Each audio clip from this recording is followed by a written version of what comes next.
Hey guys, TJ Houston here from Pixel Connection. I hope you are having an awesome day and I hope you had a great holiday weekend. So I'm super excited to talk about this lens. I'm putting my Lumix hat on, back on for the day, and that's to talk about this all new lens from Panasonic. This is the all new 20-60. So I wanted to first and foremost thank Panasonic for shipping us this lens ahead of the release. So this is releasing today. As you're watching this video, it was released, and I'm so excited because the size of this lens, it's perfectly balanced for the S series of cameras. So you can see here, I have an S1, and it's a nice, small, lightweight lens that is actually super versatile. So in this video, we're gonna share a couple of our images that we've taken with it, and I'm just gonna kind of go around the backyard and see what I can find. Now, we are shooting this during the COVID-19, so I didn't wanna, have any staff out here to kind of help. So I'm sorry if this video's a little bit raw, but I'm in my backyard. I love old cars. I never have time to work on them, but I wanna just take some photos here. That way nobody's in danger. I don't have anybody else here. I'm just shooting and telling you my thoughts of the all new Panasonic 20-60. Let's take some photos. So let's talk about the focal range of this lens, because it's a new focal range that we're not used to seeing. It's a 20-60 millimeters. So traditionally with like kit style lenses that would normally come with a camera, we see it as like 24-105, 24-70 in some. You don't really get anything that's that wide. In order to do that, you have to upgrade and go to something like a 16-35 or a 15-35. This gives us a nice little happy medium on that wide side at 20 millimeters. Now also on the longer end, you have 60 millimeters, so it's not quite that 70. So a 24-70 is like a mid-range zoom. You don't get all the way out to that 70 millimeters, which for me is fine, because when I'm looking for a lens that's just kind of always attached to the camera, I'm usually more towards that wide end, because again, I'm grabbing it to take pictures of my food, maybe some stuff on the streets, maybe I'm looking, if I'm walking around the city to get some buildings, or if I'm doing a little bit of landscape. At 20 millimeters, it's kind of a good place to be without having to have a large 16-35.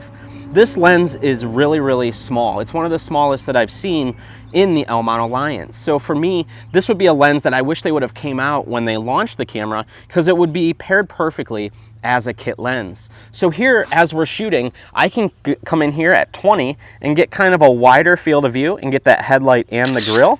I can get that. And then if I want, I can get in and get some of those details, like that really cool headlight. I can get the patina on the grille. I can get some of that rust that's been on there for years. This is a 1949. So this rust has been there for years, and I'm able to zoom in and get nice and close. So again, I see this lens as being a great kit lens if you're picking up anything in the S series, whether it be, the Panasonic S series or the other L-mount cameras.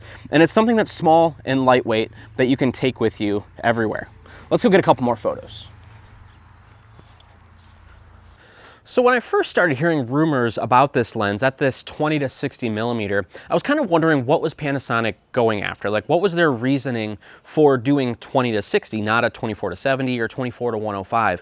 And then it occurred to me that 20 millimeters is great for vlogging. So it's just wide enough that you don't have to go to like a 16-35 like I mentioned previously. But then also along the top, you'll see here, they mark it off where you have the 24 millimeter, 28 millimeter, 35, 50. So you're getting those kind of standard video focal lengths that we're used to seeing with prime. So it's great if this is going to be another camera that you can set up and have a similar field of view to your other cameras. So again, for filmmakers, I think it's great because you have, again, a very versatile lens, small, compact, great for vlogging because of that wider angle, but in a very inexpensive price.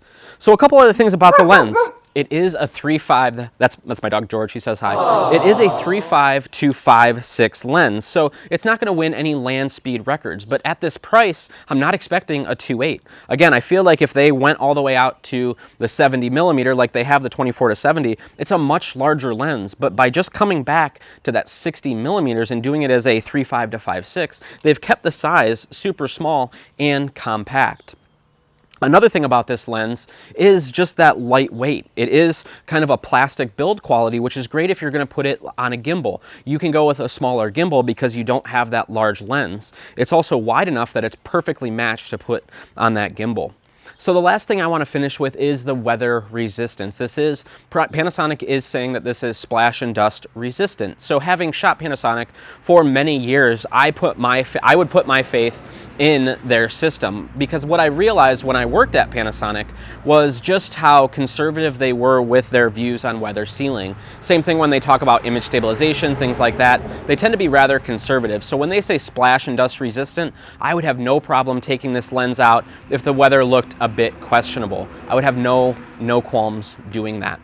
So if you do have any questions, please let us know. I want to thank you for coming today for TJ's Backyard Adventures. If you do have any questions, shoot us an email, social@thepixelconnection.com, or you can just put your comment down below, and we are constantly monitoring that to answer your questions.